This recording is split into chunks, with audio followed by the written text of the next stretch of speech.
और अब आइए मैं उस सरजमीन पर चलता हूँ जहाँ के श्री चंद्रशेखर जी प्रधानमंत्री रह चुके हैं। उनके ख़ानदान से, उनके कबीले से ताल्लुक़ रखने वाले हमारे मेहमान शायर कवि जनाब श्रीमान जी बिरजेश सिंह जो बलिया से तशरीफ़ लाए हैं। मैं उनसे गुजारिश करूंगा इसलिए कि उनकी शायरी में इसलिए इतनी उपज है कि अगर ये कह दिया जाए कि उनकी शायरी में चाँद की ठंडक, शबनम के आंसू, गुल की महक, चकोर का वालेहानापन, दरिया की रवानी, मौजों का जोश, कहकशा की रंगीनी, ज़मीन की चमक, सुबह का नूर, आफताब की तमाज़त, सब्ज़े की नरमी, हिरन की शोखी, ये सारी चीज़ें उनमें मौजूद है। मैं जनाब श्रीमान जी बिरजेश सिंह बलियावी से मैं निवेदन करता हूं कि वो तशरीफ़ लाएं और अपने कलाम से नवाजें। एक ज़ोरदार तालियों से इनका इस्तकबाल किया जाए कि नज़र नज़र में प्यामो सलाम हो जाए, नज़र नज़र में प्यामो सलाम हो जाए, मेरा भी चाहने वालों में नाम हो जाए।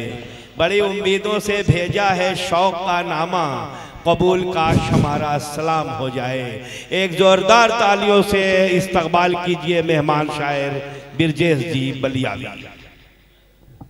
आज के इस खूबसूरत कार्यक्रम की अध्यक्षता कर रहे परम आदरणीय अध्यक्ष महोदय,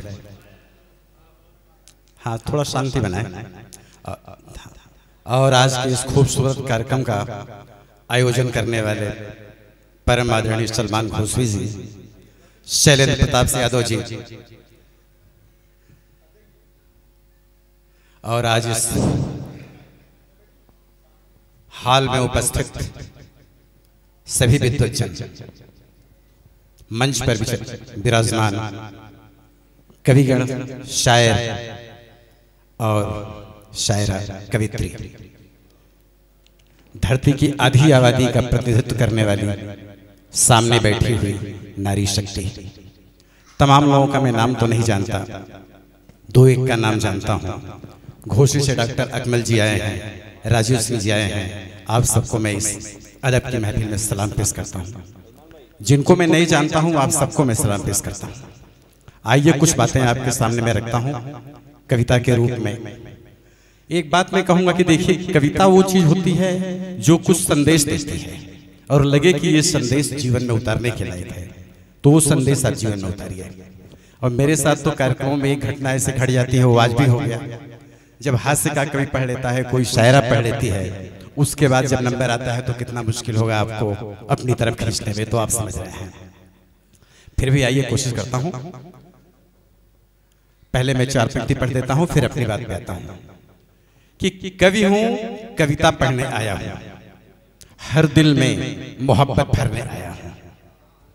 कवि हूँ, कविता पढ़ने आया हूँ, हर दिल में मोहब्बत भरने आया हूँ, मगर मोहब्बत भरने और कविता पढ़ने से पहले मऊ की धरती को नमन करने आया हूँ।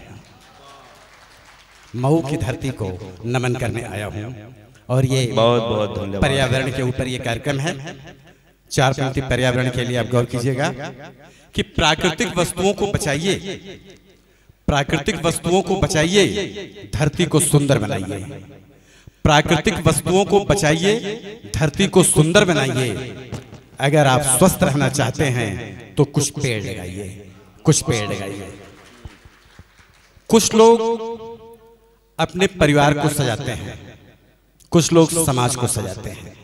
शैलेंद्र जी आपके लिए है कि कुछ लोग अपने परिवार को सजाते हैं, कुछ लोग समाज को सजाते हैं।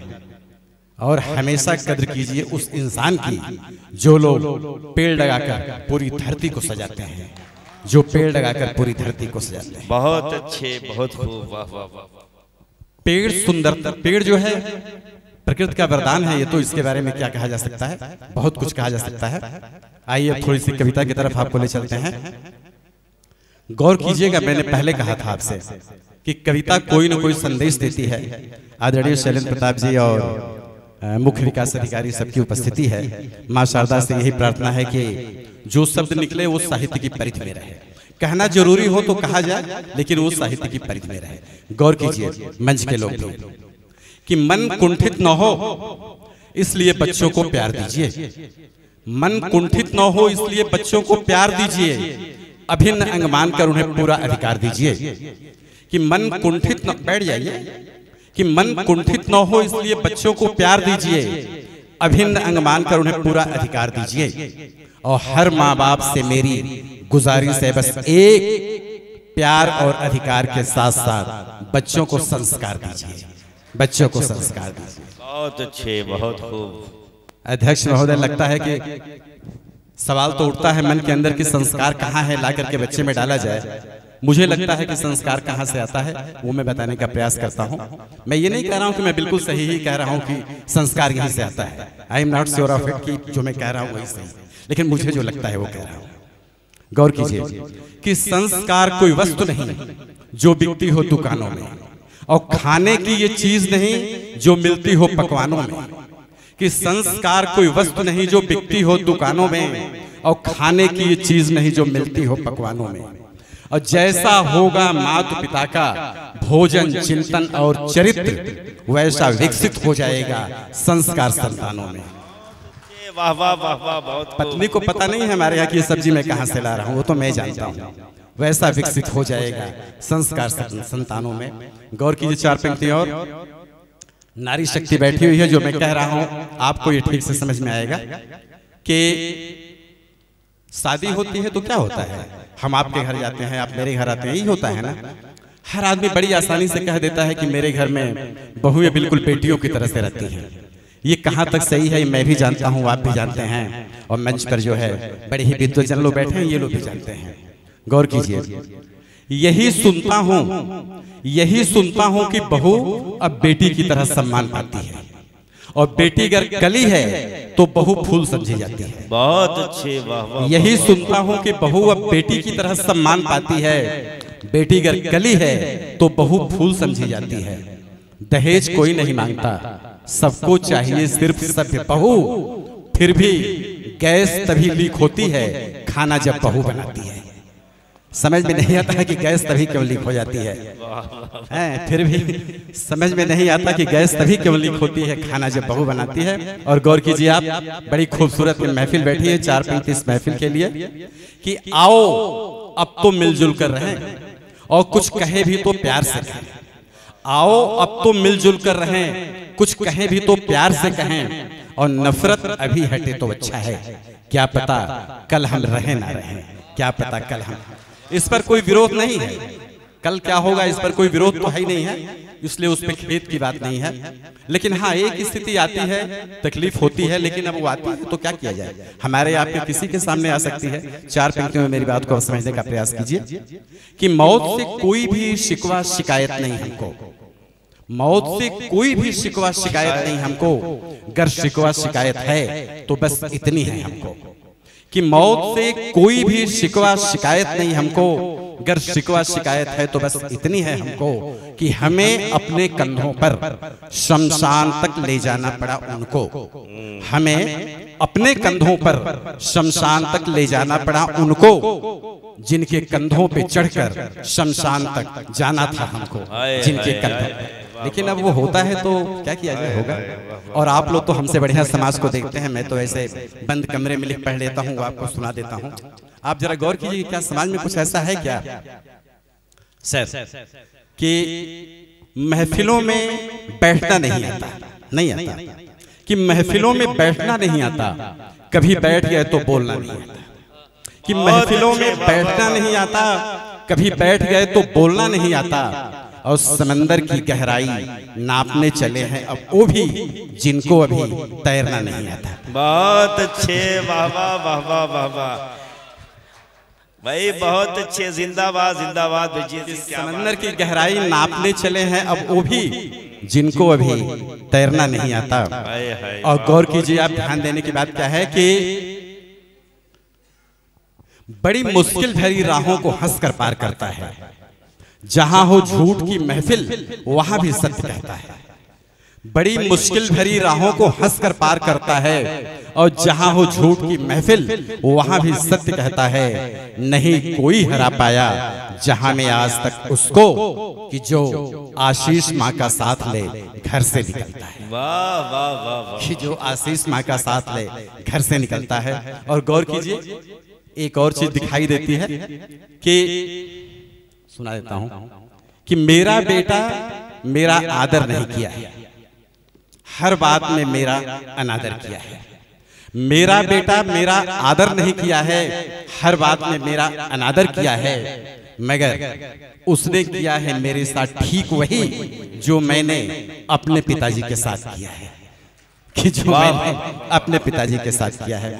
गौर कीजिए आपके वचन कड़वे होंगे। प्रेम की भाषा में क्या लगता है, मोहब्बत से बोलने में लगता क्या है। देखिए सलमान जी कितना मोहब्बत से बोल रहे हैं, कुछ लग थोड़ी रहा है कि वचन कड़वे होंगे तो मन आहत हो जाएगा, वचन कड़वे होंगे तो मन आहत हो जाएगा, और प्यार के दो बोल से ही सिर नत हो जाएगा। बहुत अच्छे, बहुत वचन कड़वे होंगे तो मन आहत हो जाएगा, और प्यार के दो बोल से ही सिर नत हो जाएगा। व्यंग के वचन कभी मत बोलिए साहब, नहीं तो फिर महाभारत हो जाएगा। व्यंग के वचन कभी मत बोलिए, नहीं तो फिर महाभारत हो जाएगा। और गौर कीजिए, आपको मैं भारत का एक छोटा सा इतिहास 4 पंक्तियों में कह देता हूं कि जिसकी अपनी अलग थी कहानी, गौर कीजिए जरा, कि जिसकी अपनी अलग थी कहानी और अग्नि में जिसके अलग थी रवानी। कि जिसकी अपनी अलग थी कहानी और अग्नि में जिसकी अलग थी रवानी, चलो नमन करें उस चिता को, चलो नमन करें उस चिता को जिसमें जली थी पद्मिनी रानी, जिसमें जली थी पद्मिनी रानी। बहुत अच्छे, बहुत अच्छे। गौर की 4 पंक्ति यहाँ पे भी और कि मुश्किलों से मत घबराइए, हालात को बस समझते जाइए।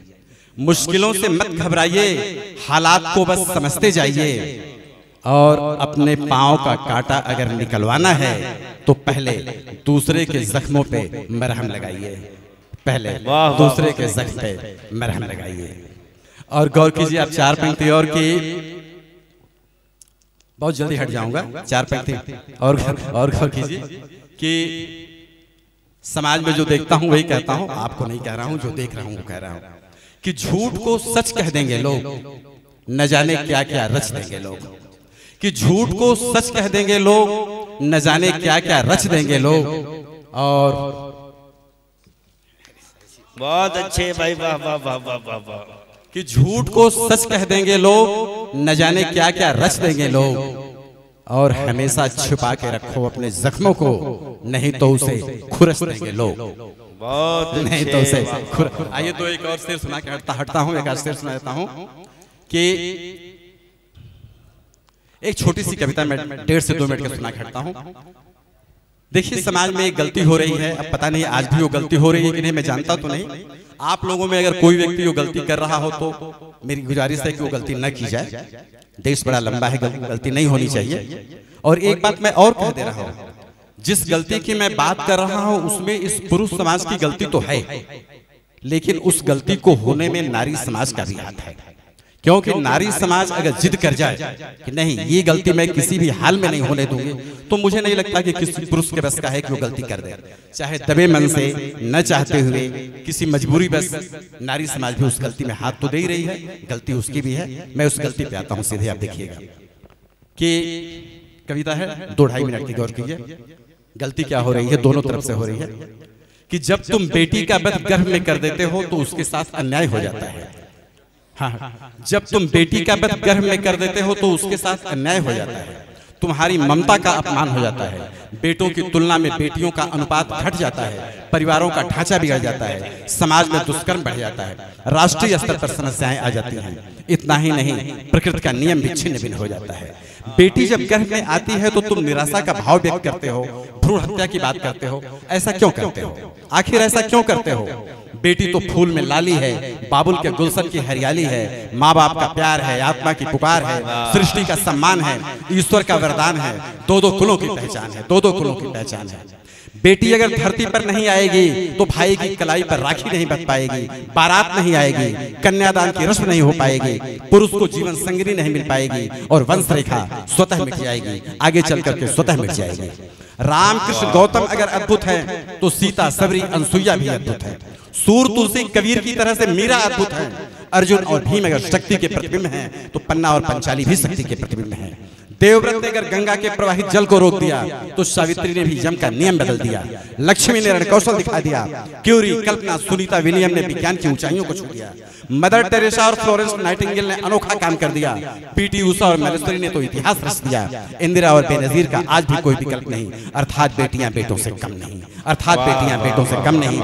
इसलिए बेटी को धरती पर लाओ, उनको सूरज चांद दिखाओ, सृष्टि में ईश्वर का वचन निभाओ, अपनी ममता का सम्मान बढ़ाओ। बेटी को गर्भ में मारने का विचार कभी मत बनाओ, कभी मत बनाओ। बहुत अच्छे, बहुत अच्छे। हाँ। नहीं वो बोल, हाँ